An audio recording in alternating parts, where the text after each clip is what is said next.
Hello বন্ধুরা, কেমন আছো সবাই? আশা করি সবাই ভালো আছো। আমি অনেক দিন পর আবার ভিডিও করছি, কারণ আমি অনেক দিনই বাড়িতে ছিলাম না এবং অসুস্থও ছিলাম। তো আজকের কবিতাটা হচ্ছে Astrophel and Stella by Sir Philip Sidney. তো আশা করি তোমরা জানো আমি বর্ধমান ইউনিভার্সিটির মেজর ইংলিশ এবং মাইনর ইংলিশের উপর ভিডিও বানাচ্ছি এবং চেষ্টা করছি একে একে পুরো সিলেবাসটা কমপ্লিট করার। অ্যাস্ট্রোফিল অ্যান্ড স্টেলার উপর আমার অলরেডি একটা ভিডিও আছে which is totally in English version, এবং আমি sonnet number 29 by William Shakespeare তার উপরও দুটো ভিডিও বানিয়েছি, একটা বাংলা ভার্সন এবং একটা ইংলিশ ভার্সন। তো আমি ভিডিও বানানোর শুরুতেই আগেও বলেছিলাম যে আমি দুরকম ভিডিও বানাবো, একটা ইংলিশ ভার্সন এবং একটা বেঙ্গলি ভার্সন, যাতে কি তোমরা বেঙ্গলি ভার্সনটা আগে শুনে নাও, যাতে তোমরা পুরোপুরি বুঝতে পারো, যেহেতু আমরা সবাই বেঙ্গলি মিডিয়াম থেকে বিলং করছি বেশিরভাগই। তো যাতে তোমাদের বাংলাটা বুঝতে পুরোপুরি সুবিধা হয়, এবং তারপর যখন তোমরা এই বাংলা ভিডিওটা শেষ করবে, তোমরা যদি পারো, তোমাদের হাতে যদি সময় থাকে, একটু স্পিড বাড়িয়ে ইংলিশ ভার্সনটা অবশ্যই শুনবে, কারণ তোমাদের রাইটিংটা, তোমাদের অ্যান্সারটা পুরোপুরি ইংলিশে লিখতে হবে, তাই তোমাদের ইংলিশ ভার্সনটা দেখা অবশ্যই গুরুত্বপূর্ণ। ঠিক আছে? তো আমি যে আগের ভিডিওটা বানিয়েছিলাম সনেট 29 বাই উইলিয়াম শেক্সপিয়ার, ওই ভিডিওটা ভালো সাড়া পেয়েছে এবং অনেকেই চাইছে আমার অনলাইন ক্লাস জয়েন করতে। তো তার জন্য আমি বলে রাখি, আমি অফলাইন ব্যাচ স্টার্ট করেছি এবং এই জাস্ট স্টার্ট হয়েছে, এবং অনলাইন ব্যাচ এখনও স্টার্ট আমি করিনি। কিন্তু তোমরা যদি কেউ ইন্টারেস্টেড হও, তোমরা অবশ্যই আমাকে টেলিগ্রামে মেসেজ করতে পারো, এবং সেখান থেকে আমি তোমাদের সঙ্গে কন্ট্যাক্ট করে নেব। আর তোমরা যদি আমার অনলাইন ক্লাস জয়েন করো, সেখানে তোমাদের নোটস দেওয়া হবে, সেখানে তোমাদের পুরোটাই নোটস কমপ্লিট পিডিএফ তোমরা পেয়ে যাবে। ক্লাস শুরু হওয়ার আগেই তোমাদের নোট পেয়ে যাবে, এবং তোমাদের পড়ানোটা তোমরা দেখতেই পাচ্ছ কেমন আমি পড়াই বা কেমন আমি বোঝানোর চেষ্টা করি। ওখানে হয়তো আরেকটু ভালোভাবে ডিটেলসে আরও বোঝানো হবে। সো এইসব কথা এবার থাক, এবার আমি আমার পোয়েমটা বোঝানোর চেষ্টা করি। সেটা হচ্ছে অ্যাস্ট্রোফেল অ্যান্ড স্টেলা। আশা করি তোমরা জানো হুইচ ইজ সনেট। সনেট কি? সনেট হচ্ছে 14 লাইনের কবিতা। তো Astrophel and Stella written by Sir Philip Sidney. Sir Philip সিডনির এই সনেটটা পড়ার আগে আমাদের অবশ্যই স্যার ফিলিপ সিডনির সম্বন্ধে একটু জেনে নেওয়া দরকার। তো চলো একটু জেনে নিই। Philip Sidney. Philip Sidney was born in 1554 and died in 1586. He was an English poet, scholar, soldier and courtier. So he was a knight, he was a scholar, he was a soldier and courtier. So তার queen এলিজাবেথের সঙ্গেও একটা খুব ভালো সম্পর্ক ছিল। Sir Philip Sidney is remembered as one of the main literary figure of Elizabethan age. তাকে বলা হয়, তাকে দেখা হয় একজন মহান ফিগার হিসেবে এলিজাবেথান এজে। His most notable works include Astrophel and Stella, the defense of poesy, also known as defense of poetry or apology of poetry. তো তার কিছু ইম্পর্টেন্ট রাইটিং, যেটা ফিলিপ সিডনির নামটার সঙ্গেই মানে পুরোপুরি যুক্ত, যেটা তোমাদের অবশ্যই জানা দরকার, তার মধ্যে হচ্ছে তার ফার্স্ট যেটা আমরা পড়ছি Astrophel and Stella. Astrophel and stellar পুরো ফুল সনেট সিরিজটা খুবই ইম্পর্টেন্ট, এবং দ্য ডিফেন্স অফ পোয়েসি, যেটা তিনি লিখেছিলেন তোমার পোয়েট্রিকে ডিফেন্স করার জন্য। ডিফেন্স অফ পোয়েসি, যেটার অন্য নাম হচ্ছে Defence of Poetry or an Apology for Poetry. The Countess of Pembroke's Arcadia. তো এই কিছু কিছু ইম্পর্টেন্ট রাইটিংগুলো তোমাদের একটু জেনে নেওয়াটা দরকার। The Countess of Pembroke's Arcadia. এবার দেখো Astrophel and Stella. Who is Astrophel? Astrophel কথাটার মানে কি? অ্যাস্ট্রোফেল কথাটার মানে হচ্ছে স্টার লাভার, মানে যে তারাকে ভালোবাসে। এবং স্টেলার কথার অর্থ কি? স্ট্রেলা কথার অর্থ হচ্ছে স্টার, মিন তারা। তো এখানে উনি যে তোমার এতগুলো সনেট লিখেছিলেন, সেটা হচ্ছে 108 সনেটস।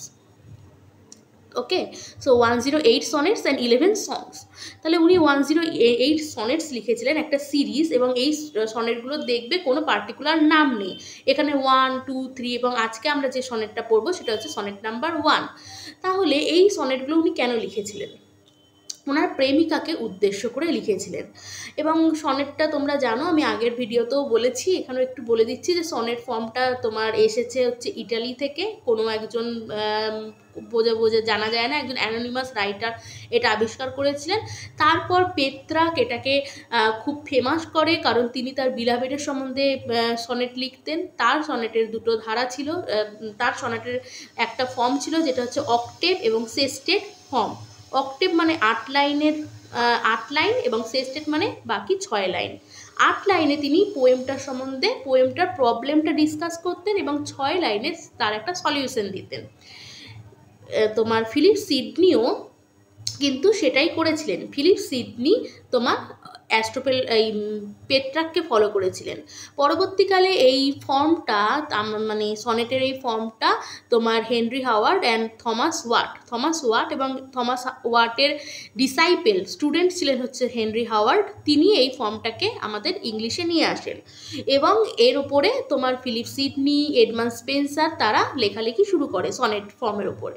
পরবর্তীকালে শেক্সপিয়ার এই ফর্মটাকে একটা অন্য ধারা দেয়, এবং তিনি এই সনেটটাকে নিজের মতো করে বানান। তিনি 3 কোয়ার্টরেন এবং 1 কাপলেট, মানে 4-4-4 3 কোয়ার্টরেন এবং 1 কাপলেটের উপর এটা কনভার্ট করে। এবার এখানে বোঝা যায় যে ফিলিপ সিডনি, এটা বলতে হবে যে ফিলিপ সিডনি পেট্রাককে ফলো করেছিলেন। তিনি অক্টেভ এবং সেস্টেটের উপর লিখেছিলেন। কিন্তু পরবর্তীকালে যখন আমরা পোয়েমটা পড়বো, তখন আমরা জিনিস একটা নোটিশ করব যে তিনি কিন্তু শেক্সপিয়ারের আগেই শেক্সপিয়ারের ফর্মকে ইনভেন্ট করেছিলেন, হয়তো বা অজান্তেই। এই পোয়েমটার উপর, পোয়েমটার পুরো যখন পড়বো, তোমাদেরকে এক্সপ্লানেশন যখন দেখবো, তখন তুমি দেখতে পাবে যে কবি একটা নতুন কিছু আবিষ্কার করতে চাইছেন। তিনি বলছেন যে আমি এই পুরনো লেখকদের পথে আমি চলবো না, আমি নিজে কিছু আবিষ্কার করব। এবং অজান্তেই এটা বলা যায় যে তিনি শেক্সপিয়ারের আগেই শেক্সপিয়ারের ফর্মটা আবিষ্কার করেছিলেন, সেটা হচ্ছে কোয়ার্টরেন কাপলেট ফর্ম। যদিও সেটা পরবর্তীকালে শেক্সপিয়ারই যেহেতু ওটার উপর লেখেন, কিন্তু এখানে অনেকটা কিন্তু উনি পেট্রাককে ফলো করেছেন, এবং পেট্রাককে ফলো করেন উনি, পেট্রাক থেকে একটু সরে গেছেন, ঠিক আছে। এবং কার জন্য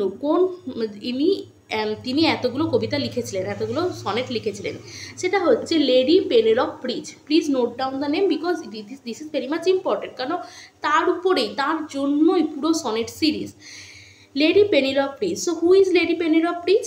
Penelope Bridge was born 1562 এবং died 1607. English noblewoman who was the Stella of Sir Philip Sidney's love poems. তাহলে তিনি কি ছিলেন? তিনি ছিলেন স্টেলা, মানে তাকে উদ্দেশ্য করে, তাকে অ্যাড্রেস করে বলা হয়েছিল তিনি ছিলেন ফিলিপ সিডনির স্টেলা। যেমন তোমার পেত্রাকও তার বিলাবেডকে উদ্দেশ্য করে লিখেছিলেন। তো ওনারও তোমার বিলাবেডের নামটা এই মুহূর্তে আমার মনে পড়ছে না, বিয়াট্রিস মনে হয় ছিল, বিয়াট্রিস। তো তিনিও তার বিলাবডকে উদ্দেশ্য করে লিখেছিলেন, এবং এখানেও স্যার ফিলিপ সিডনি দেখা যায় তার বিলাবডকে উদ্দেশ্য করে বলে লিখেছিলেন। এবং তিনি কে ছিলেন? তিনি ছিলেন হচ্ছে তোমার স্টেলা, ফিলিপ সিডনির স্টেলা, যার উদ্দেশ্যে তিনি অ্যাস্ট্রোপেল অ্যান্ড স্টেলাটা লিখেছিলেন, যেটা লিখেছিলেন হচ্ছে 1591-এ। আচ্ছা, এবং এবার তার সম্বন্ধে জানি কেন ফিলিপ সিডনি তার সম্বন্ধে লিখছেন, কেন তাদের এখানে দেখা যায় যে পেত্রাকও তার বিলাবডকে নিজের জীবনে কিন্তু পাননি। যেখানে এডমান্ড স্পেন্সার যখন তার সনেট সিরিজগুলো লিখছেন, তিনি তার মানে বিলাবডকে উদ্দেশ্য করে লিখছেন। পরবর্তীকালে যিনি তার স্ত্রী হন, যাকে তিনি বিয়ে করেন, যাকে তিনি ওয়াইফ হিসেবে পান। কিন্তু এখানে পেট্রাকের মতোই তোমার ফিলিপ সিডনি কিন্তু তার বিলাবডকে তার নিজের জীবনে পাননি। কেন পাননি? She was the daughter of Walter Devereux, first Earl of Essex. তো তিনি ডেভেরাক্সের মেয়ে কন্যা ছিলেন।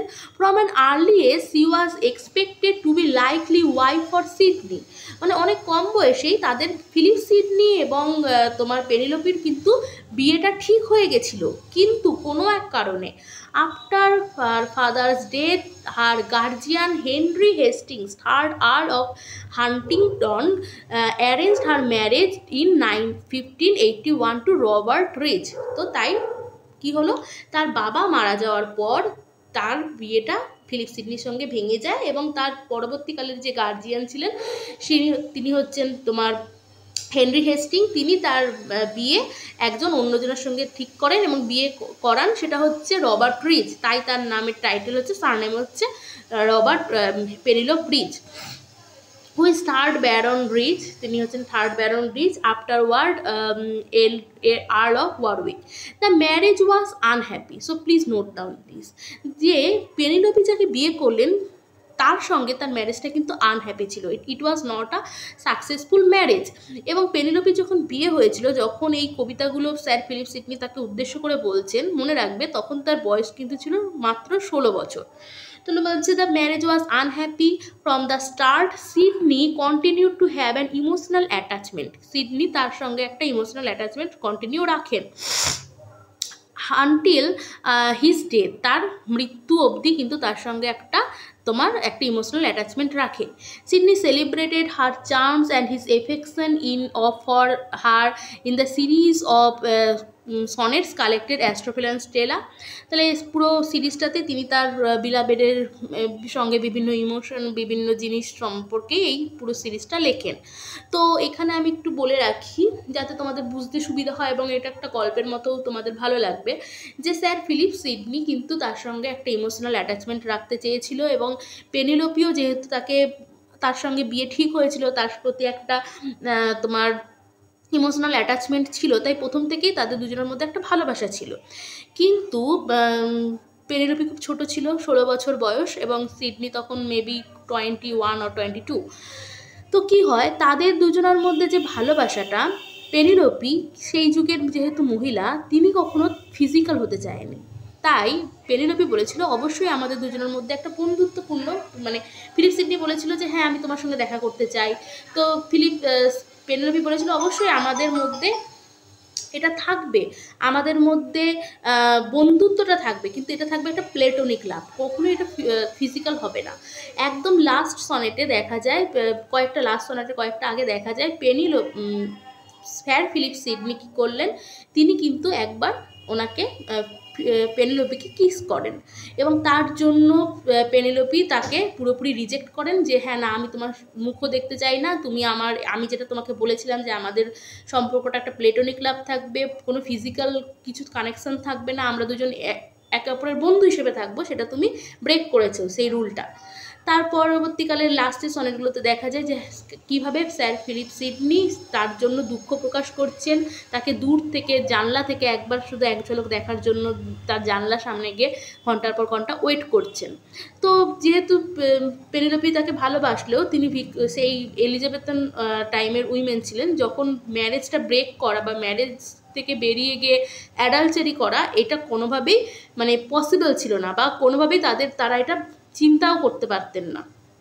তো এত কিছু নিয়ে এই পুরো ফিলিংসটা নিয়ে কিন্তু এই কবিতাগুলো তিনি লিখেছেন। পরবর্তীকালের একদম লাস্টের কবিতাতে এই জিনিসটা দেখা যায়। আচ্ছা, sonnet number 1 is featured in Astrophel and Stella, a sonnet sequence that has 108 sonnets and 11 songs. তো এই সিকোয়েন্সটাতে 108 sonnets আছে এবং 11 songs আছে। Astrophel and Stella was probably written in 1580s and it narrates the story of Astrophel and his hopeless passion for Stella. তার hopeless যে passion, আমি যে এই গল্পটা হয়তো না বললেও হতো, এই ঘটনাটা হয়তো না বললেও হতো, কিন্তু আমি বললাম কারণ যাতে তোমরা এটার উপরে একটু তোমরা তোমাদের ফিলিংসটা আসে, এটার সঙ্গে তোমরা কানেক্ট করতে পারো যে কিভাবে হোপলেস লাভ। ফিলিপ সিডনি ওনাকে প্রচণ্ড ভালোবাসতেন, কিন্তু কোনোদিনই তারা একসঙ্গে থাকতে পারেনি। তাই এই হোপলেস প্যাশনের উপর কিন্তু এই পুরো সনেট সিরিজটা দাঁড়িয়ে আছে। আর আজকে আমরা যে সনেটটা পড়ছি সেটা হচ্ছে সনেট নাম্বার 1। ঠিক আছে, এই ফর্মগুলো আমি পরে কথা বলবো, তার আগে অবশ্যই কবিতাটা স্টার্ট করা দরকার, অনেকটা সময় চলে গেছে। আচ্ছা, Astrophel and Stella. Astrophel and Stella written by Sir Philip Sidney. Astrophel মানে স্টার লাভার এবং স্টেলা মানে হচ্ছে স্টার। প্রথমেই বলছেন, loving in truth and fain in verse my love to show that she dear she my take some pleasure of my pen. তাহলে কি বলছে, loving in truth, আমি সত্যিকারেই যখন ভালোবাসি তাকে, অ্যান্ড ফেইন ইন ভার্স, ফেইন মানে হচ্ছে কোনো কিছু চেষ্টা করছি কিন্তু সেটার মানে ব্যর্থ হচ্ছি, বা কোনো কিছুর আকুল একটা চেষ্টা করা, মানে আকুলভাবে যে কোনো কিছু চেষ্টা করাকে বলা হয় fain in verse love to show. কী করতে চাইছি, আমি আমার ভালোবাসাটাকে দেখাতে চাইছি, আমি আমার ভালোবাসাটাকে শো করতে চাইছি। That she dear she my take some pleasure of my pain, যাতে সে আমার কবিতাটা পড়ে, আমার ভার্স মানে হচ্ছে কবিতা, আমার এই ভার্সটা পড়ে আমার দুঃখটা বুঝতে পারে এবং সেটা তাকে প্লেজার দেয়। এবার আমরা ভাববো যে কীভাবে একজনের দুঃখ অন্যজনকে প্লেজার দিতে পারে। অবশ্যই দিতে পারে। যেমন দেখো, যে এখন আমরা বর্তমান যুগে যখন আমরা আমাদের লাভারকে কিছু জানাতে চাই অথচ আমরা জানাতে পারছি না, তখন আমরা কি করি? বর্তমান যুগে আমরা আমাদের হোয়াটসঅ্যাপে স্ট্যাটাস দিই, আমরা আমাদের ফেসবুকে স্ট্যাটাস দিই, এমন কিছু স্ট্যাটাস দিই যেটা সম্বন্ধে, যেটা পড়ে, বা আমরা কখনো বেশিরভাগ সময় আমরা লেখালেখিও করি, আমাদের টাইম লাইনে কিছু লিখি, যাতে কি সে বুঝতে পারে যে আমি তার জন্য কতটা কষ্ট পাচ্ছি, এবং এই কষ্টটা তাকে কিন্তু একটা আলাদা প্লেজার দেয় যে আমার জন্য এতটা কষ্ট পাচ্ছে।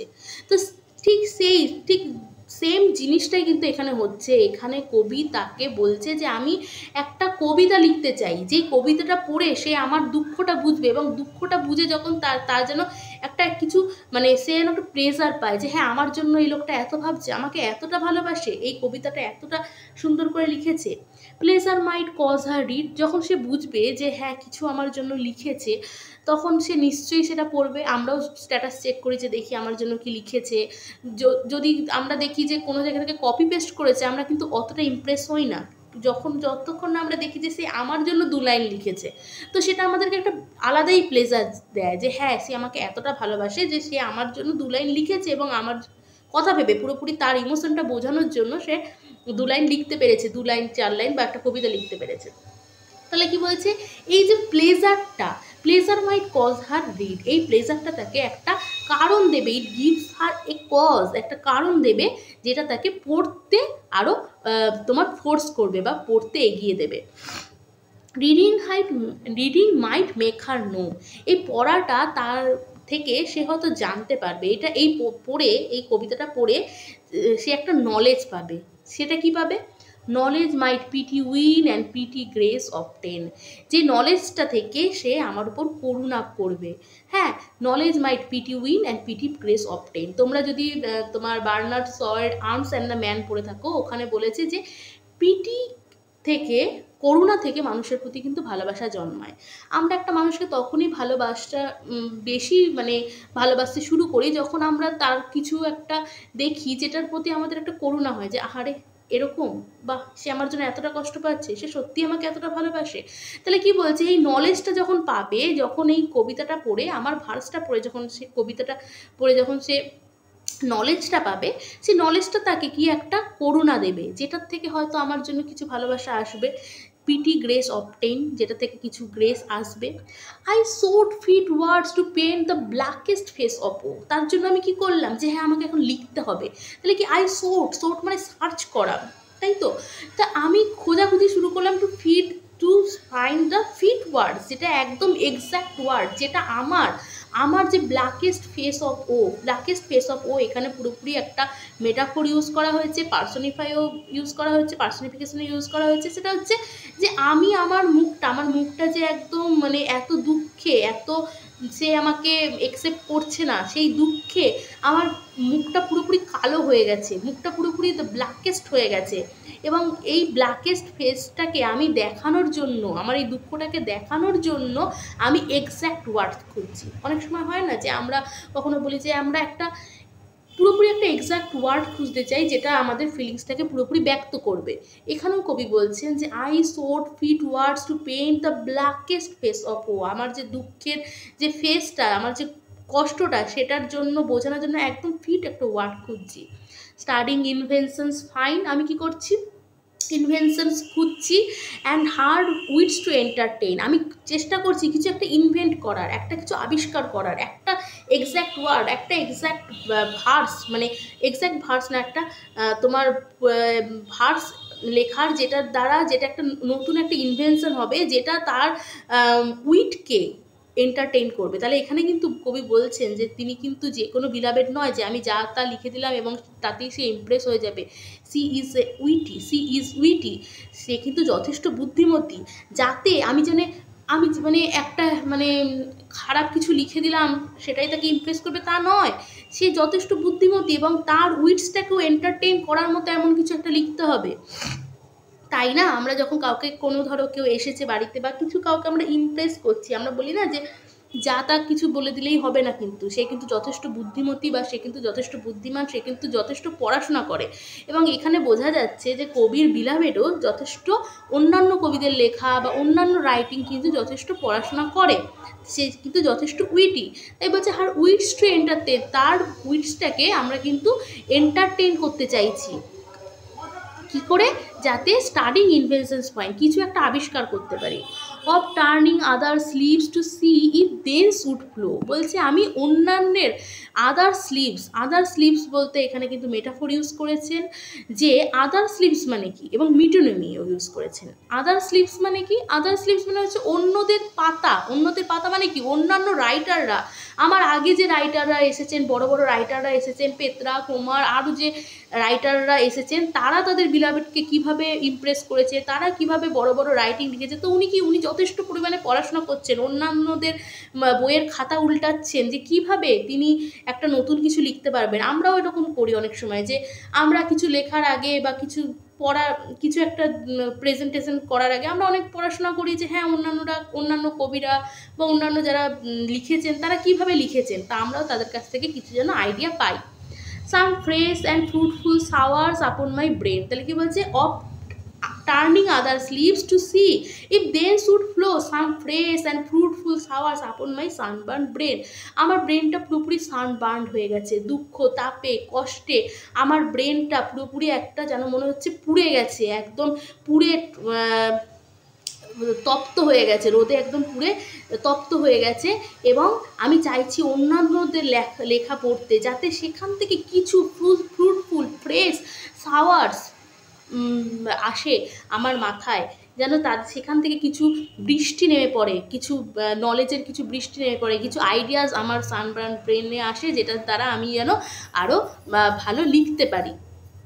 But words came halting forth wanting invention stay, তাহলে কি বলছে, কিন্তু ওয়ার্ডটা কিন্তু আসছে না। ওয়ার্ডটা কীভাবে আসছে, আমি এত পড়াশোনা করছি, এত অন্যের লেখালেখি পড়াশোনা করছি, এত কিছু, কিন্তু আমি যেটা চাইছি যে perfect word, fit word to impress my beloved, I can't get it, right. তাহলে কী বলছে, যে ওয়ার্ডসগুলো কী আসছে, হল্টিং, মানে থেমে থেমে থেমে থেমে, মানে ইটস নট ন্যাচারাল। তাহলে কী বলছে, words came halting forth wanting invention stay, ইনভেনশনকে বলছে তুমি দাঁড়িয়ে থাকো, মানে ইনভেনশনটা হতে পারছে না, ইনভেনশনটা কিছুতেই, নতুন কিছু যেটা আমি আবিষ্কার করতে চাইছি সেটা কিছুতেই আমি পারছি না। Invention nature's child fled step dame studies blows, তাহলে কী বলছে, ইনভেনশনটা তো নেচারের চাইল্ড, যেটা প্রাকৃতিকভাবে আসে, ইনভেনশনটা হচ্ছে নেচার তার মা, আর স্টাডি হচ্ছে তার স্টেপ মাদার। তো স্টেপ মাদার কী করে, কখনোই তার যে তার সন্তান নয় তাকে কখনোই ভালোবাসতে পারে না, তাই তো। তাই বলছে ইনভেনশন নেচার চাইল্ড, ইনভেনশনটা হচ্ছে, সেটা হচ্ছে নেচারের চাইল্ড, যেটা প্রাকৃতিকভাবে আসে, সেটা হচ্ছে ইনভেনশন হচ্ছে তোমার ওই প্রাকৃতিকের চাইল্ড। যেমন কেউ বড় বড় যারা সায়েন্টিস্ট আছে, তারা যখন কিছু আবিষ্কার করেছে, তারা কিন্তু কখনোই কাউকে কপি পেস্ট করেনি, তাই তো, তাদের নিজের ভেতর থেকে জিনিসটা আবিষ্কার করেছে।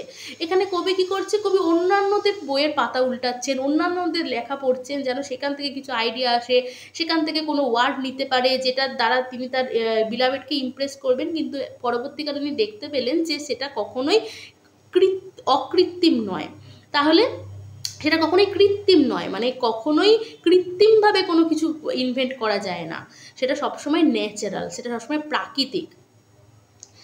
তো বলছে inventions nature side fled step down step dame studies blows. যখন এত পড়াশোনা করছি, এই পড়াশোনার ভয়ে ইনভেনশন ভয় পালাচ্ছে, কারণ তিনি নেচারের চাইল্ড, যেটা নেচার থেকে আসবে, ন্যাচারাল যেটা হবে তার তিনি সন্তান। And others feet still seem but strangers in my way. দেখো আমি তোমাদের আগেই বলেছিলাম যে কবি কিন্তু এখানে পুরোপুরি পেট্রাককে ফলো করেননি, তাই উনি এখানে বলছে যে আমি যখন আদার্সদের, অন্যান্যের ফিট মানে এখানে পথও বলা হয়েছে, এবং ফিট মানে অন্যান্যদের ফুট, যেটা আমরা বলি যে প্রত্যেকটা কবিতার একটা তো ফুট থাকে, তাহলে এই ফুটটাকে কিন্তু উনি ফিট বলেছে, যে অন্যান্যদের ফুটে অন্যান্যরা যে ফুটটাতে লিখেছেন তার উপর যখন আমি হাঁটা শুরু করেছি, বা আমি তার উপর যখন লেখালেখি স্টার্ট করেছি, তখন দেখছি যে আমি কিন্তু আমার পথ খুঁজে পাচ্ছি না। অন্যান্যদের অন্যান্যরা যে স্ট্রাকচারে লিখেছে, সেই স্ট্রাকচারে যখন আমি আমার নিজের কবিতা বসাতে চাইছি, আমি কিন্তু এটা একটা স্ট্রেঞ্জার ফিল করছি, আমি কিন্তু এখানে নিজেকে খুঁজে পাচ্ছি না।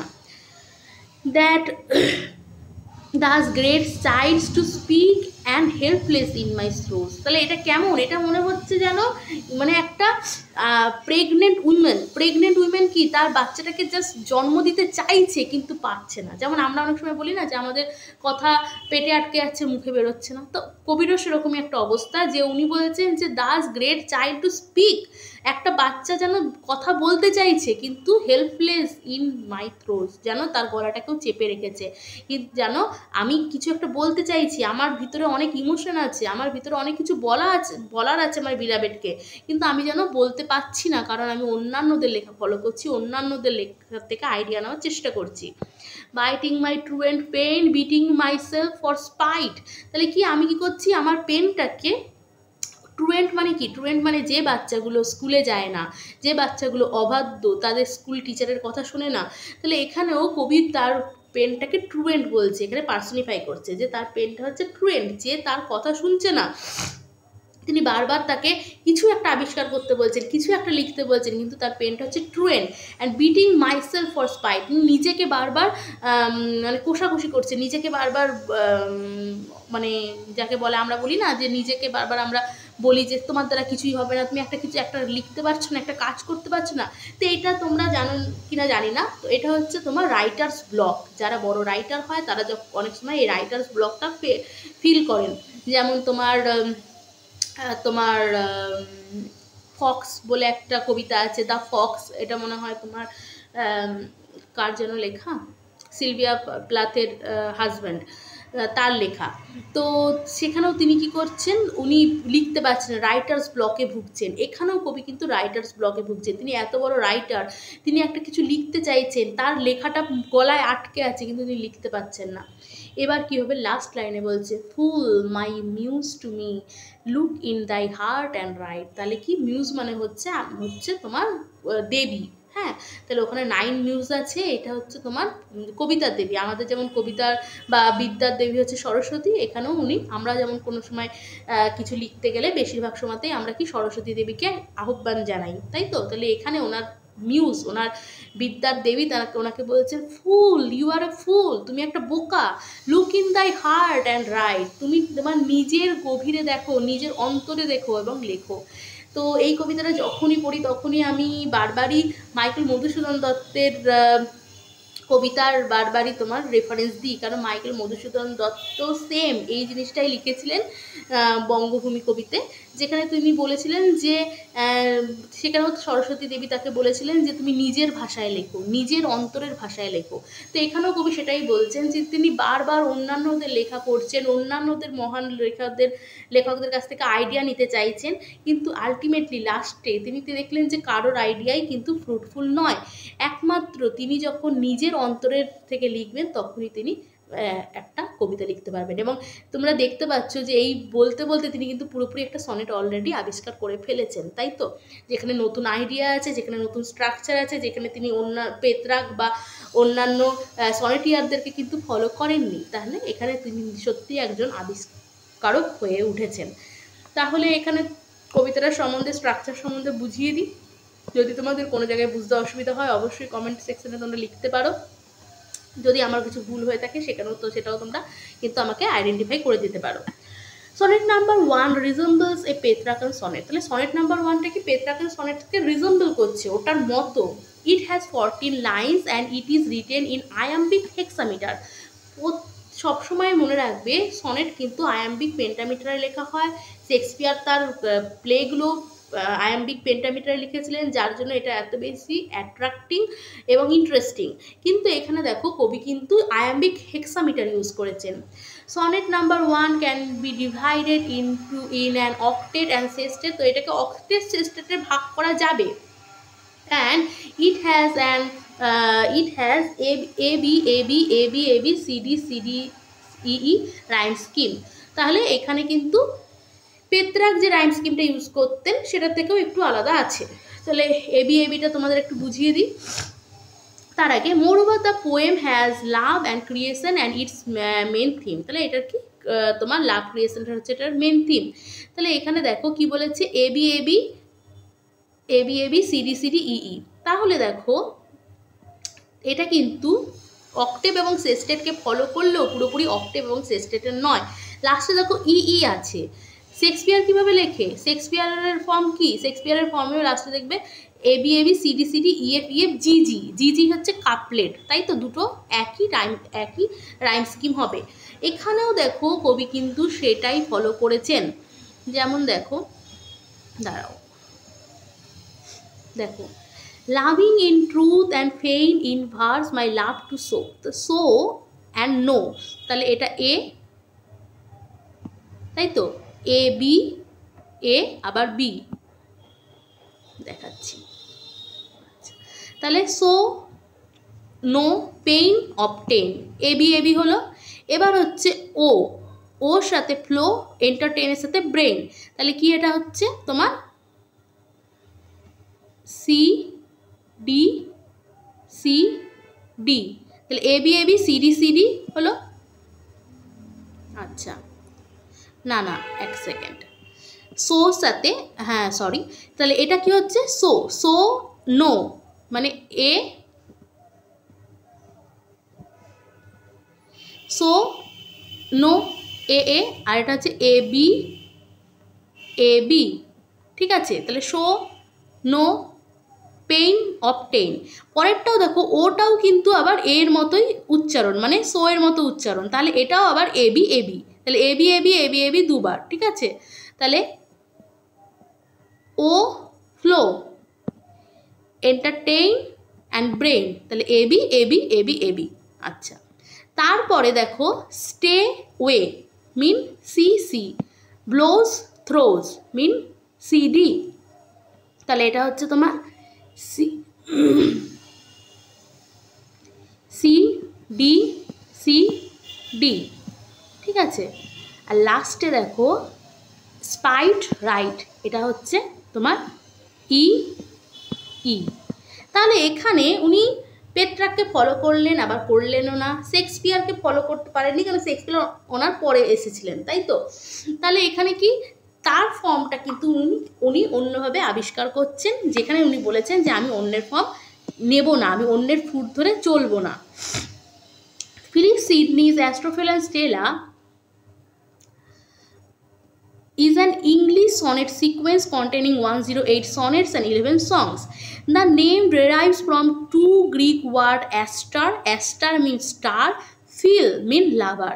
Astar, phil mean astrophil, and the Latin word stella meaning star. The astrophil is the star lover and stella is the star. The sonnet is split in two stanzas, octave and sestet. Octave mean 8 lines and sestet mean 6 lines. In octave, the problem is shown, মানে অক্টেভে তোমার প্রবলেমটা দেখানো হয় এবং সেস্টেটে কি করা হয় তোমার সলভিং থাকে, সলিউশন থাকে, ঠিক আছে। এখানে মিউজের নাম হচ্ছে তোমার ক্যালিওপ, ঠিক আছে, যেখানে যে এই বিদ্যার দেবী হচ্ছে যে হচ্ছে তোমার মিউজ অফ এপিক পোয়েট্রি, যে হচ্ছে পোয়েট্রির দেবী, তিনি হচ্ছেন ক্যালিওপ। আচ্ছা, এবার লিটারারি ডিভাইসগুলো দেখে নাও। অ্যালিটারেশন, তাহলে অ্যালিটারেশন কি? অ্যালিটারেশন হচ্ছে repetition of consonant sound. I hope you know the repetition of consonant sound. এখানে দেখো প্লেজার, পেইন, ফিট, ফেস, আবার ও ওয়ার্ডস ও এফ এফ বি বি, তাহলে এগুলো হচ্ছে তোমার alliteration, repetition of consonant sound. Metaphor এখানে অনেকগুলো ইউজ হয়েছে, আমি আগেও বলেছি I sought fit words to paint, তাহলে এখানে ফিট ওয়ার্ডস খুঁজছে পেইন্ট করার জন্য। পেইন্ট এখানে কিভাবে পেইন্ট করবে, পেইন্ট হচ্ছে একটা ইনস্ট্রুমেন্ট, কম্প্যারিজন ওয়ার্ডস টু ইনস্ট্রুমেন্ট, মানে ওয়ার্ডসকে পেইন্টিংয়ের সঙ্গে তোমার কম্পেয়ার করা হচ্ছে। সানবার্ন ব্রেন এটাও হচ্ছে তোমার একটা মেটাফোর, ঠিক আছে, এবং এই মেটাফোরের সঙ্গে পার্সনিফিকেশনও হবে। তাহলে comparison of Stella whose name is Latin for star and to the sun, comparison of Astrophel brain to the sunburn skin. আবার এখানে দেখো এখানেও মেটাফোর এবং পার্সনিফিকেশন হবে, যেটা হচ্ছে ইনভেনশন, যেটা হচ্ছে নেচার স্টাইল, নেচার স্টাইল এখানে পার্সনিফাই করা হচ্ছে, নেচারকে মনে হচ্ছে একজন ব্যক্তি, তা ফ্লেড স্টাডিকেও মনে হচ্ছে স্টেপ ড্যাম মাদার মানে একজন ব্যক্তি। আবার এখানে তোমার মেটাফোরও ইউজ করা হয়েছে, মেটাফোর আমরা বলতে পারি। মেটাফোর আর সিনেকডকি দেখো, others' feet still seem but stranger in my way. Others' ফিটটা এখানে মেক রেফারেন্স টু অথার্সদের, আদার অথার্সদের সঙ্গে তোমার রেফারেন্স দেওয়া হয়েছে, তাই এটা হচ্ছে সিনেকডকি। তো তোমরা যদি এই ফিগার অফ স্পিচগুলো ভালো করে না জানো, আমি অন্য ভিডিওতে তোমাদের পুরোপুরি বুঝিয়ে দেবো ফিগার অফ স্পিচগুলো, এখন হয়তো এটা বলতে গেলে অনেকটাই সময় নিয়ে নেবে।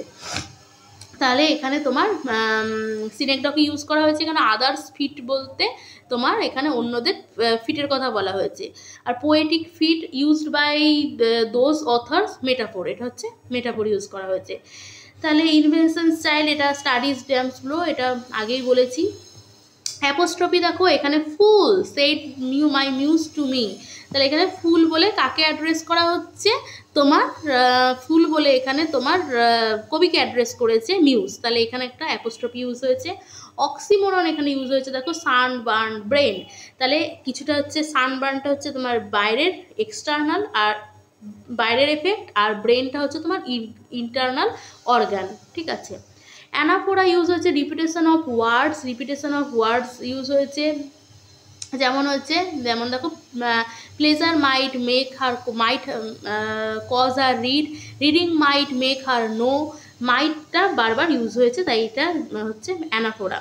তারপর দেখো metonymy, the substitution of the name and attribute to adjunct for that thing, তাহলে এখানে আদার স্লিপস, আমি বলেছিলাম যে আদার স্লিপটা মিটোনমি, মানে আদার স্লিপস অন্যদের পাতা, তাহলে অন্যদের পাতা মানে এখানে কাদের বোঝানো হচ্ছে, রাইটার্সদের বোঝানো হচ্ছে, এটা একটা এক্সাম্পল অফ মিটোনমি। আয়রনিও এখানে আছে, আয়রনিটা আর বলছি না। এখানে আর একটা জিনিসও আছে, সেটা হয়তো আমি দিইনি, সেটা হচ্ছে তোমার এনজাম্পমেন্ট। এনজাম্পমেন্ট মানে হচ্ছে যখন একটা লাইন ফিনিশ হয় না। Loving in truth and fain in verse my love to show that she dear she my take some pleasure of my pen, তাহলে এখানে যখন লাইনটা শেষ হচ্ছে না, সেটা একটা এক্সাম্পল অফ এনজাম্পমেন্ট, ওকে। তাহলে এখানে তুমি আরেকটা জিনিসও দেখে নিতে পারো, loving in truth and fain in verse my love to show that see dear see might take some pleasure of my pain, pleasure might cause her read and reading might make her know, knowledge might pity win and pity grace obtain, ঠিক আছে। I sought fit words to paint my blackest face of woe, studying inventions fine her wits to entertain, often turning other sleeves to see if thence would flow some fresh and fruitful showers upon my sunburned brain। তাহলে এই 8 লাইনে দেখো একটা প্রবলেমটা কিন্তু উনি বলে যাচ্ছেন যে আমি এটা করতে চাইছি, আমি ইমপ্রেস করতে চাইছি, আমার ব্ল্যাকেস্ট ফেসটাকে দেখাতে চাইছি, তো এই অবধি কিন্তু উনি এই কথাগুলো বললেন।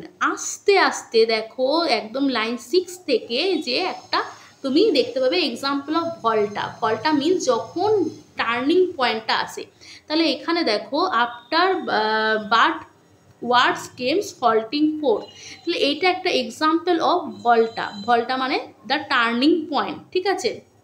তাহলে এখানে দেখো বুঝতে পারবে যে এই এতগুলো লাইনে উনি প্রবলেম বলে যাচ্ছে, আমি এই করতে চাই ওই করতে চাই, অন্যদের খাতা দেখছি অন্যদের বই দেখছি, লাস্টে কিন্তু তখন কিন্তু উনি একটা রিপিট হচ্ছে, একটা রিভার্সন হচ্ছে, সেখানে উনি বলছেন যে বাট এই যে বাট ওয়ার্ডটা, but words coming halting fourth, তাহলে এটা ওয়ার্ডগুলো থেমে থেমে আসছে, এখান থেকে শুরু হচ্ছে কিন্তু 6 লাইন স্ট্যান্জা।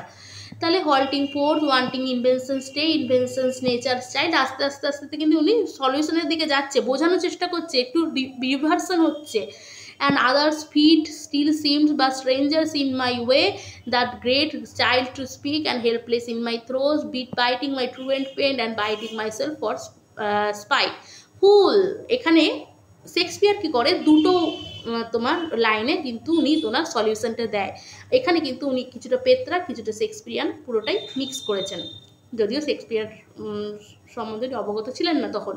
তাহলে কি বলছে, একদম লাস্ট লাইনে কিন্তু উনি আসল ওনার সলিউশনটা দিলেন যে নিজের হৃদয়ে দেখো এবং হৃদয় থেকে লেখো।